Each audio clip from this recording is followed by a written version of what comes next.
Morning, boys. After a 1 week, we meet through this online class. I hope you have enjoyed the holidays. Now, let us go to the second unit of the English.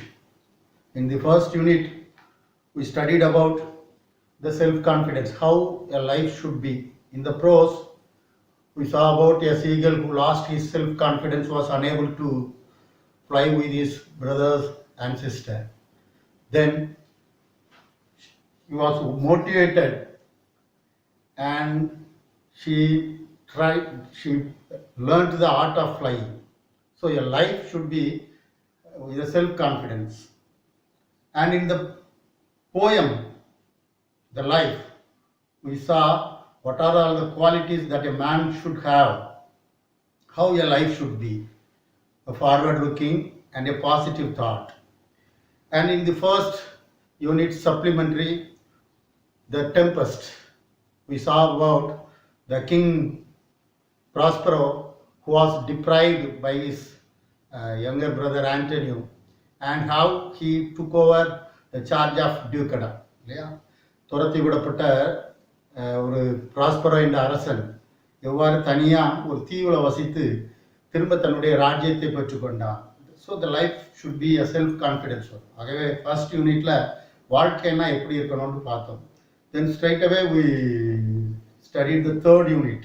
What did we study in the third unit? In the prose, we saw about a crew of 6 members, Indian naval women, who circumnavigated the world by a sailing boat, INS Tarini.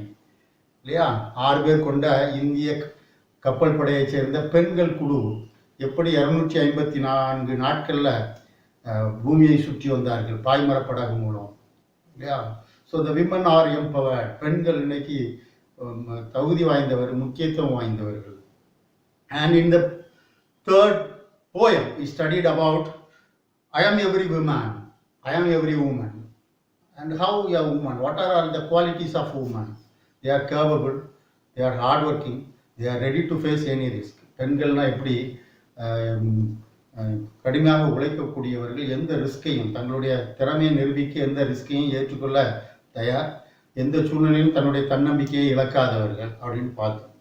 And in the third unit supplementary we saw about the teenage girl Mulan, who fought for his nation China and how she conquered the battle. இல்லையா, ஒரு teenage வயது உள்ள ஒரு பெண் இராணுவத்தில் சேர்ந்து தன்னுடைய நாட்டுக்காக போரிட்டு சைனாவை எப்படி மீட்டாள் என்று பார்த்தோம். ஸோ விமன் ஆர் எம்பவர்ட், பெண்கள் என்பவர்கள் ஆற்றல் படைத்தவர்கள். Now let us go to the second topic, second unit, the first prose.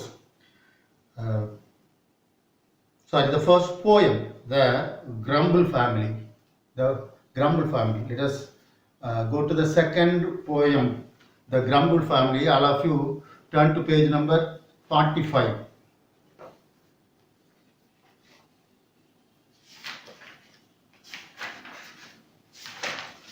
Turn to page number 45. This poem was written by Lucid Maud Montgomery. Lucid Maud Montgomery. This poem gives a vivid picture of neighborhood scenes, read in known how we should mend our way. In our daily life, we can come across so many people that is for having positive thoughts, who have never positive thoughts, always negative thoughts. Yeah, வாழ்க்கையில பல மக்களை we can come across, பல மக்களை பார்க்கிறோம். Always they have negative mind. Whatever they see, whatever they feel, they will take it as a negative mind. So in this poem we are going to study about such a people and how we should react according to their actions. இல்லையா, வாழ்க்கையில் நம்ம ஏற்கனவே first லெசனில் பார்த்தோம், man should have positive mind, pessimist optimist. If you have a cup of water, if an optimist நேர்பார்வை positive thought உள்ளவன் என்ன சொல்லுவான், this glass is half full of water. ஒரு கிளாஸ் தான், ஒரு கிளாஸில் பாதி தண்ணி இருக்கு. An optimist will say that this glass is half full of water. ஒரு சின்ன கிளாஸில் தண்ணி இருக்கு, பாதி அளவு தண்ணி இருக்கு. பாசிட்டிவ் மைண்ட் உள்ளவன் என்ன சொல்லுவான், இந்த கப்பில் பாதி அளவு தண்ணீர் உள்ளதுமா, இருக்கிறத மட்டும் பார்ப்போம். But a pessimist means who is having negative thought. எப்பவுமே நெகட்டிவாகவே பார்க்குறவன் சொல்லுவான், this glass is half empty. அவனுக்கு தெரிகிறது பாதி காலியாக இருக்கிறது தான் தெரியும். This glass is half empty. இந்த கிளாஸ் பாதி அளவு தண்ணீர் இல்லை அப்படின்னு. பாசிட்டிவாக நினைக்கிறவன் பாதி அளவு தண்ணீர் உள்ளதுங்கிறத பார்ப்பான், இருக்கிறத பார்ப்பான். பெசிமிஸ்ட் நெகட்டிவ் தாட் உள்ளவன் தண்ணி இல்லைங்கிறத பார்ப்பான். And another one example I could say, a beautiful rose plant, and it have number of flowers, number of roses, and there are, if it is a rose plant, there may be thorns, there will be thorns. இல்லையா, rose செடினாலே அதில் என்னதான் இருக்கும், முள் இருக்கும். அப்போ an optimist will say that there are beautiful flowers among these thorns. இந்த முட்களுக்கு மத்தியிலையும் பூக்கள் மலர்ந்துள்ளதே இல்லையா. அப்போ ஒரு ஸ்பெசிமிஸ்ட் என்ன சொல்லுவான், இந்த முட்களுக்கு நடுவிலும் பூக்கள் மலர்ந்துள்ளதும்பா. அவன் என்ன சொல்லுவான், ஒரு ஸ்பெசிமிஸ்ட், இந்த பூக்கள் முட்களுக்குள் உள்ளது அப்படின்பா. பூக்கள் முட்களுக்குள்ள உள்ளது. அப்போ நம்ம எதை பார்க்கணும் வாழ்க்கையில, we must look always in a positive sense.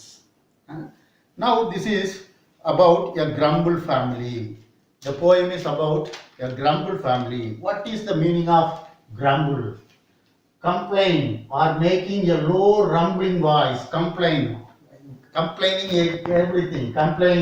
Grumble means complain or making a low rumbling voice. புலம்புதல், எதை பார்த்தாலும் always complaining, finding fault. Complaining means finding fault. So grumble family means the family which always find fault with others, which always grumble. எதற்கெடுத்தாலும் புலம்பிக் கொண்டு இருக்கக்கூடிய ஃபேமிலியை தான் the grumble family. Now let us go to the first stanza. There is a family nobody likes to meet. They live, it is said, on complaining street, in the city of never are satisfied, the river of discontent beside. There is a family nobody likes to meet.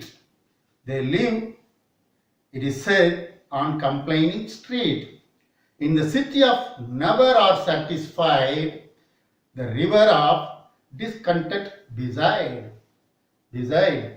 This is the first stanza is about a family and where it is resided, the location of the family. There is a family nobody likes to meet. There is a family, that family is disliked by all. Nobody is ready to like that family. The poet says that there is a family. ஒரு குடும்பம் இருக்கிறது. எப்படிப்பட்ட குடும்பமா? Nobody likes to meet. யாருமே அந்த குடும்பத்தின் மூஞ்சில முழிச்சிடக்கூடாது, முகத்துல முழிச்சிடக்கூடாதுன்னு நினைக்கிற ஒரு குடும்பம் இருக்கான். Where does it reside? They live, it is said, on complaining side. இதை எப்படி வாசிக்கணும்னா மீனிங்கை புரிஞ்சுக்கிட்டு, it is said they live on complaining street. Where does they live? They live in a street. What is the name of that street? Complaining street. ஒரு குடும்பம் இருக்குது, யாருமே பார்க்க விரும்பாத குடும்பம், யாருமே சந்திக்க விரும்பாத குடும்பம். அந்த குடும்பம் எங்க வசிக்கிறதா? they live in complaining street. கம்ப்ளைனிங்னா குறை கூறும் தெரு. தெருவுக்கு பேரே என்ன வச்சுட்டான்?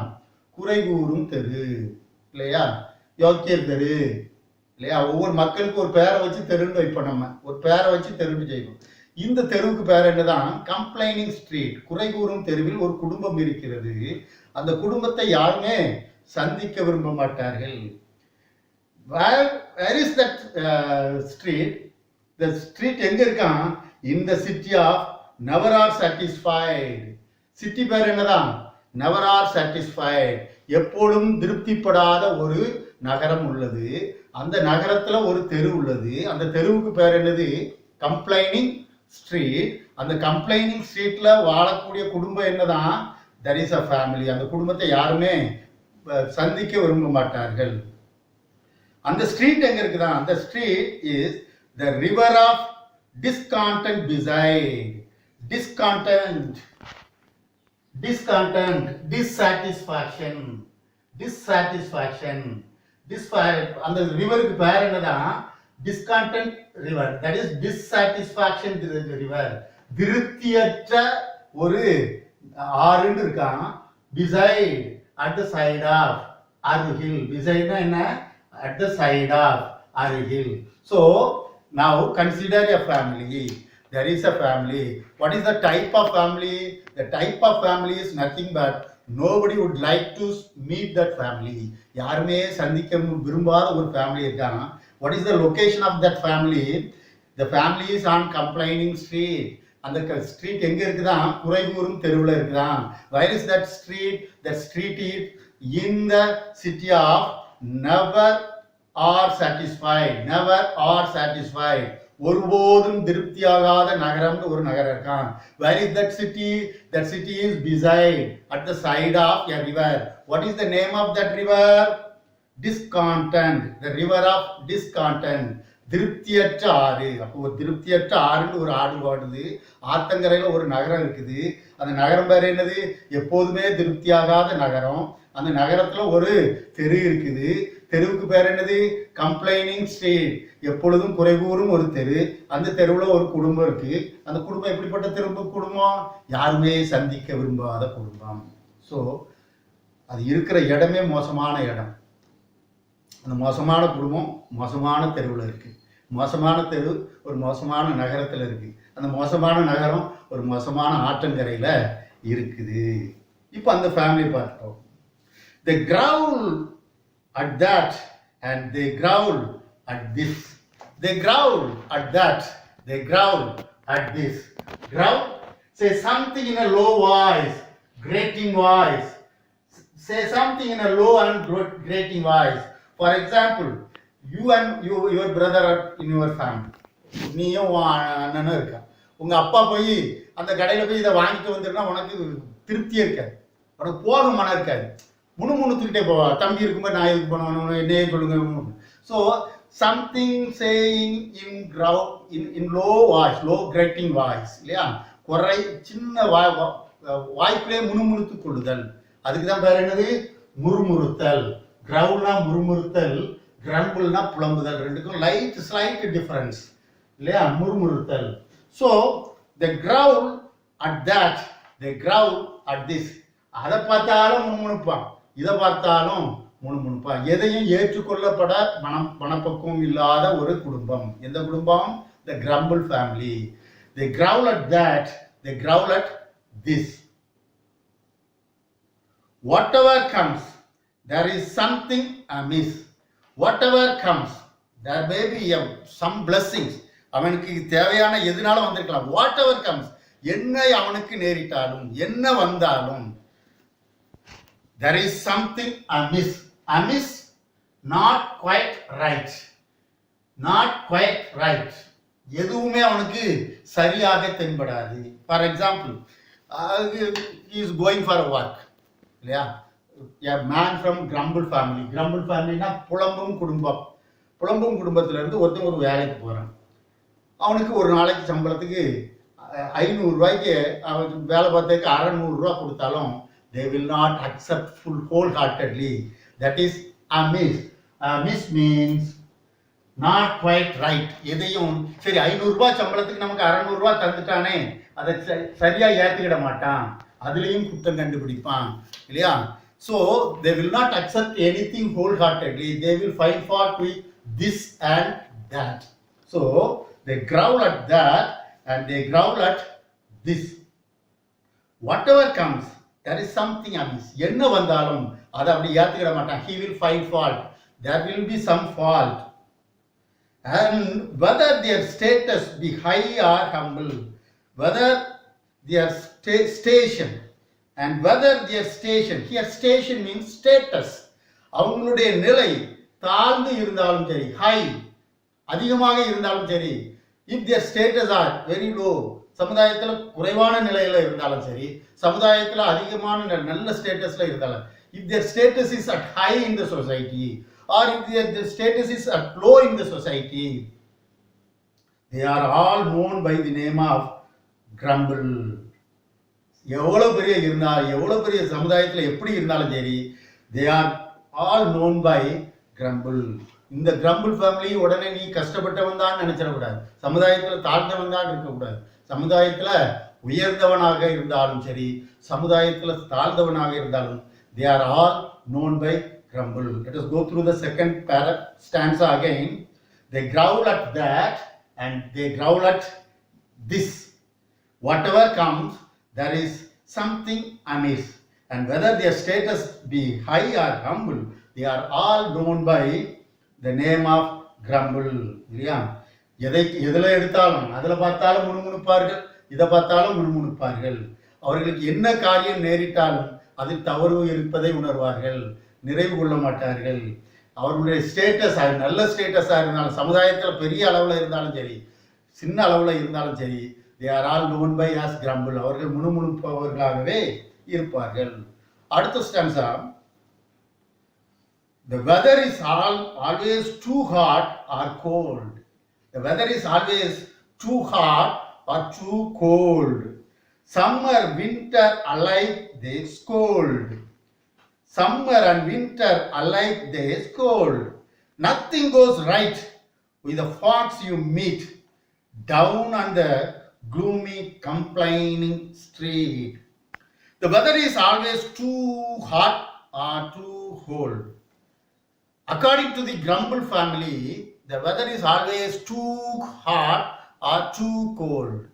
சாதாரணமாக உனக்கு இதமான வெதராக இருக்கும். Weather means, what is the meaning of weather? Weather means காலநிலை. காலநிலை நன்றாக இருந்தாலும் அவர்களை பொறுத்த மட்டும் ரொம்ப வெக்கையா இருக்கும்பாங்க. The weather is too hot, too hot. If it is pleasant, they will say the weather is too cold. They will not allow the pleasant weather. என்ன காலநிலை இருந்தாலும் they won't accept it with a happy mind. They will say, it is too hot, too cold. They will always find fault with the weather also. Summer and winter alike they scold. If it may be summer or it may be winter, they alike, it is same to them. It is same to them. They alike they scold. They will blame the weather, season. Scold means blame or grumbles constantly. எதை எடுத்தாலும் நொந்து கொள்வார்கள். If it is summer, I don't like this weather. If it is winter, I don't like this weather. Summer and winter அவங்களை பொறுத்தமட்டில் எல்லாம் ஒன்று தான். எதுவாக இருந்தாலும் எப்பொழுதும் புலம்பிக் கொண்டும் திட்டிக் கொண்டும் இல்லையா இருப்பார்கள். ஸ்கோல்டிங், பிளேமிங் இல்லையா. Nothing goes right with the folks you meet. The folks means people, a set of people. Folks means a group of people that is having like-minded, ஒரே விதமான மக்கள் கூட்டம். Folks, a group of people, ஒரு இனத்தை சார்ந்த மக்கள். Folks, a group of people, ஒரு இனத்தை சார்ந்த மக்கள். Here folks means the people who grumble. So nothing goes right with the folks you meet. நீ இந்த கிரம்பிள் ஃபேமிலியில பார்க்கக்கூடிய எல்லா மனிதர்களிடமும் எதுவும் சரியான மனநிலைமை இருக்காது, எதுவுமே சரி இருக்காது. நீ ஒருவேளை இந்த தெருவுக்குள்ள போய் பார்த்துட்டு நல்லா இருக்கீங்களான்னு கேட்டா எங்க நல்லா இருக்கும், ஒன்றும் சரியில்லை. சாப்பிட்டுட்டீங்களான்னு எங்க சாப்பிட்டோம், ஒன்றும் சாப்பாடு சரியில்லை. பிளசன்ட் வெதர் நல்லா இருக்கா, எங்க நல்லா இருக்கு, ரொம்ப ஹாட்டா இருக்கு. ஸோ நத்திங் கோஸ் ரைட் இந்த ஃபோக்ஸ் பீப்புள் யூ மீட், இந்த ஃபோக்ஸ் யூ மீட். நீ பார்க்கக்கூடிய இந்த ஜனங்கள் மத்தியில எதுவுமே சரியாக அவர்களுக்கு இருக்காது. Nothing goes right with the folks you meet down that gloomy complaining street. Gloomy means dark, இருண்ட. இங்க இருண்டனோனே நேரா சூரியன் இல்லாத இருட்டு அப்படின்ற அர்த்தம் இல்ல. Feeling depression. Okay, let us see the third stanza again. The weather is always too hot or cold. Summer and winter alike they scold. Nothing goes right with the folks use me down the gloomy complaining street. So we can study from the rivers. In the down that gloomy complaining street, சரியான depression மனநிலைமையில் உள்ள complaining ஸ்ட்ரீட்ல உள்ள ஃபோக்ஸ் group of people எப்படி எடுக்கிறாங்களாம் அவங்களுக்கு பொறுத்த மட்டும் the weather is always too hot or too cold. எப்படிதான் pleasant weather இருந்தாலும் அவங்களுக்கு ரொம்ப சுடுது இல்லைன்னா ரொம்ப குளிரா இருக்குது. சம்மரும் விண்டரும் அவங்களுக்கு எப்பவுமே நொந்து கொண்டுதான் இருப்பார்கள். சம்மரும் பிடிக்காது, விண்டரும் பிடிக்காது. அவங்கள பொறுத்த மட்டும் நத்திங் கோஸ் ரைட், எதுவுமே அவங்களுக்கு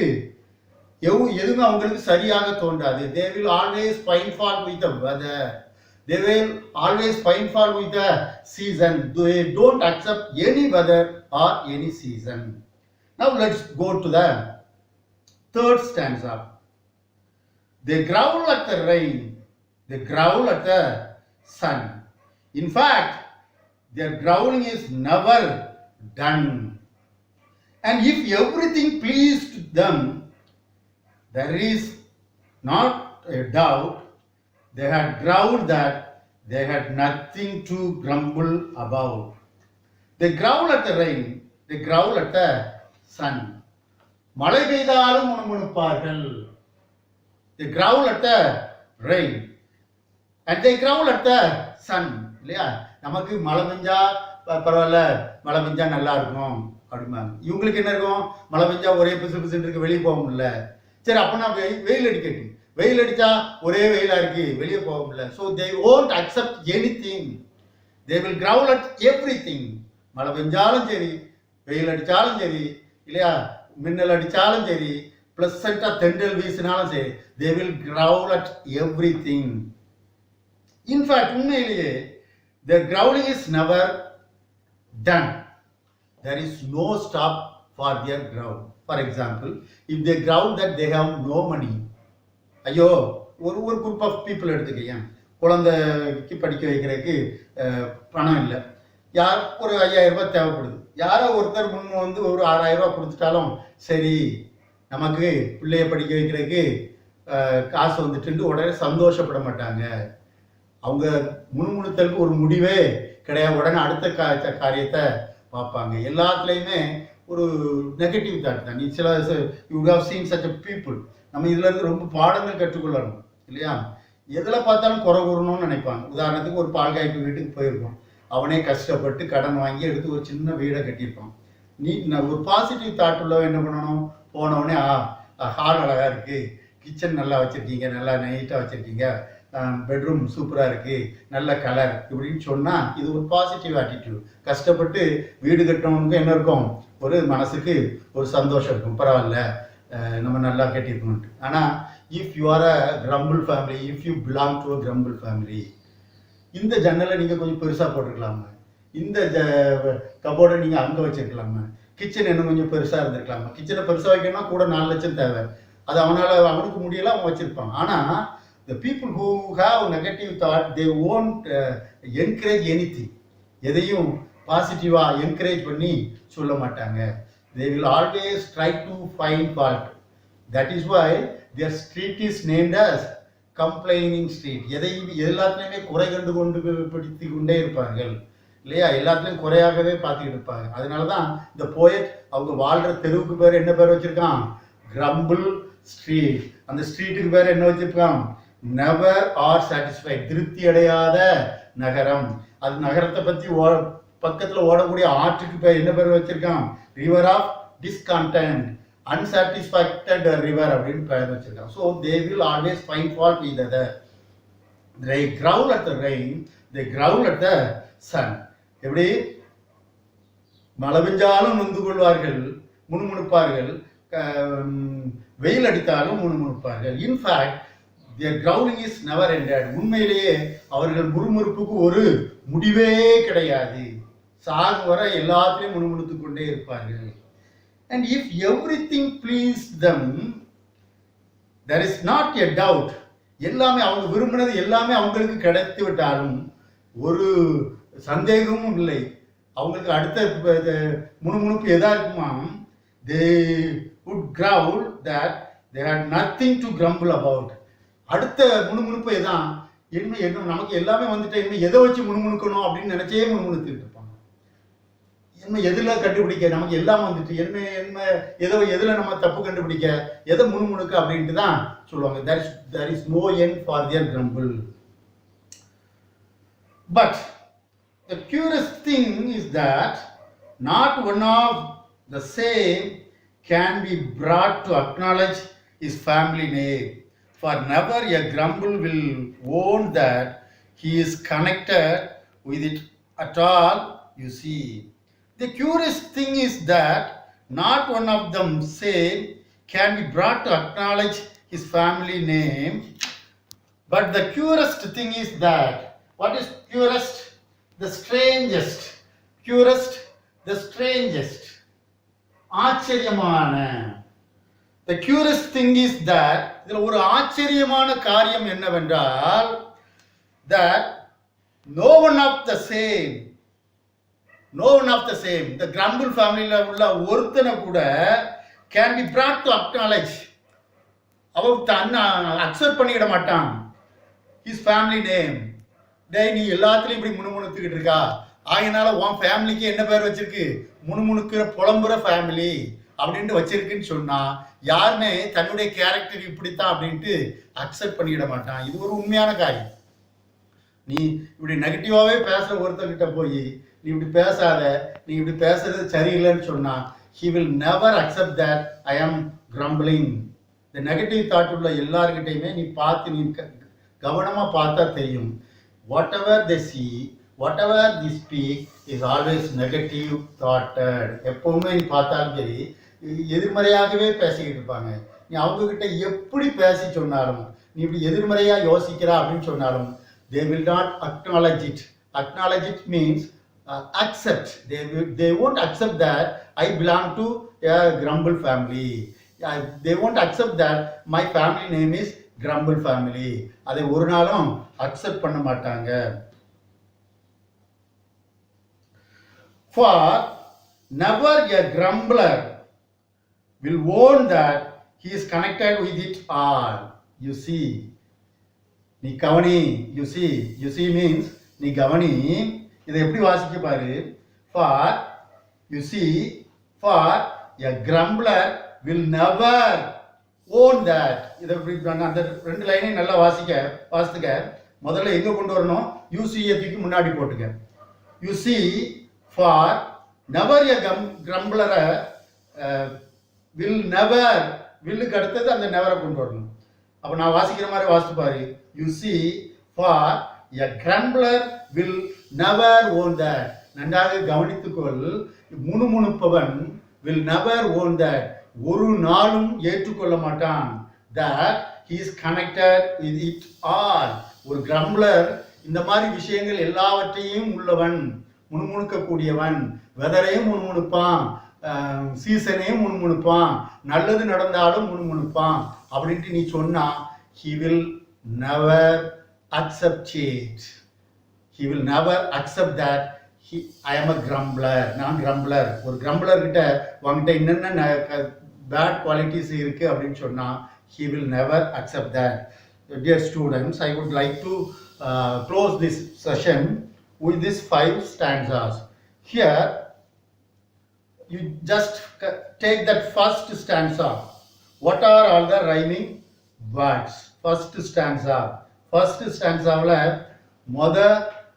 லைன் எப்படி முடியுதுன்னு பாரு, meet.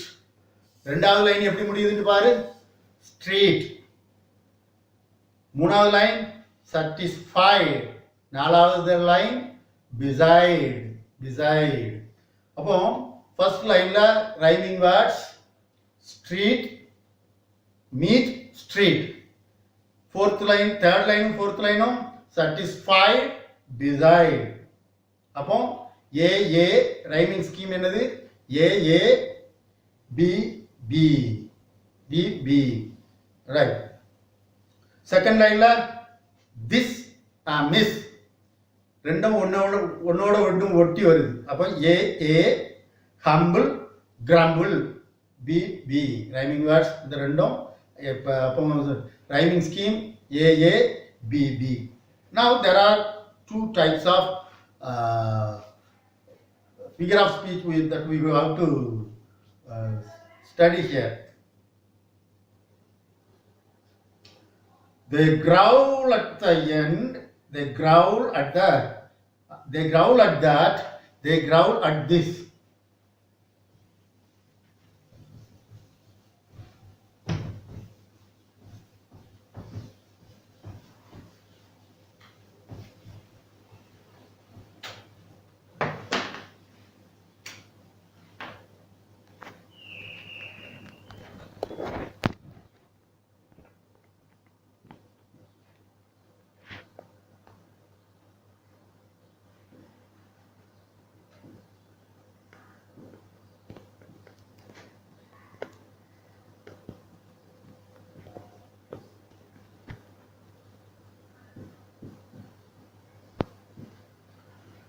This is the line. They growl at that, they growl at this. What is the figure of speech? This is anaphora, anaphora. This is anaphora.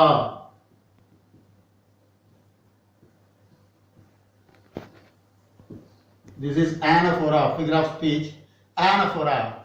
Repetition of a word or a phrase. ஒரே phrase, they growl, they growl. ஒரே phrase, growl, growl. ஒரே phrase, ஆரம்பத்தில் அடுத்தடுத்த classes, அடுத்தடுத்த sentences beginningல வந்தால், that is called anaphora. This is anaphora. Repetition of a phrase or a word at the beginning of successive clauses, successive sentences. ஒரே வார்த்தை தொடர்ந்து இரு வாக்கியங்களில் முதல்ல வந்துச்சுனா they growl at that, they growl at this. Anaphora. At that, at this. அங்கே இங்கே அதில் இதில் வந்தா it is oxymoron. Oxymoron இல்ல oxymoron என்ன? பட் அடுத்தது பாரு. They growl at the rain, they growl at the sun. மழை பெஞ்சாலும் வெயில் அடிச்சாலும் மேடு பள்ளம் காலை மாலை ஏற்றம் இறக்கம் அப்படினு வந்துச்சுனா that is called oxymoron. சரிதானா? அப்போ they growl at that, they growl at this. இதுல oxymoron இருக்கு, anaphoraவும் இருக்கு. அடுத்து பாரு, complaining street.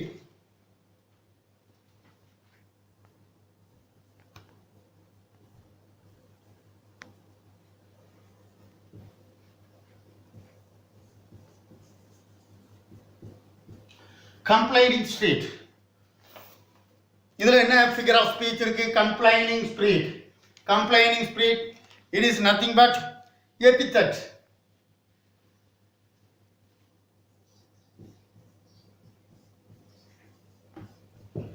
Epithet. இல்லையா? இங்க என்ன சொல்லுவோம்? பட்டப்பெயர் வைத்தல், ஒரு இடத்துக்கு பெயர் சூட்டுதல், இல்லையா? மாவீரன் அலெக்சாண்டர், ஒரு naming a adjective about its quality, இல்லையா? அவனுடைய குவாலிட்டியை வச்சு கஞ்ச பிசினாரி கபாலீஸ்வரன்ங்கிறது அவனுடைய பேர். அவனுக்கு கஞ்சன் கபாலீஸ்வரன் வச்சுக்கேன். அவன் கொஞ்சம் கஞ்சத்தனம் பண்றான். நம்ம ஊர்களில் அவனுடைய குவாலிட்டியை வச்சு நம்ம பட்டப்பேர் வைப்போம். That is called epithet, right? So ஒரு பொருளுக்கோ ஒரு அஜெக்டிவ்க்கோ அதனுடைய குவாலிட்டியை எக்ஸ்பிரஸ் பண்ணி ஒரு வார்த்தை கொடுத்தோம்னா that is called epithet. So I would like to close this session. I will give you homework also, and it will be placed in your subjective classes. ஒவ்வொரு கிளாஸஸ்லையும் உனக்கு அதை போஸ்ட் பண்ணிடுவாங்க. நீ வந்து அந்த ஹோம்ஒர்க்கை செஞ்சு உன்னுடைய கிளாஸ் டீச்சருக்கு அனுப்பணும். Go through this poem. Next class we will study about the remaining three stanzas and other question answers. Okay, see you bye in the next class.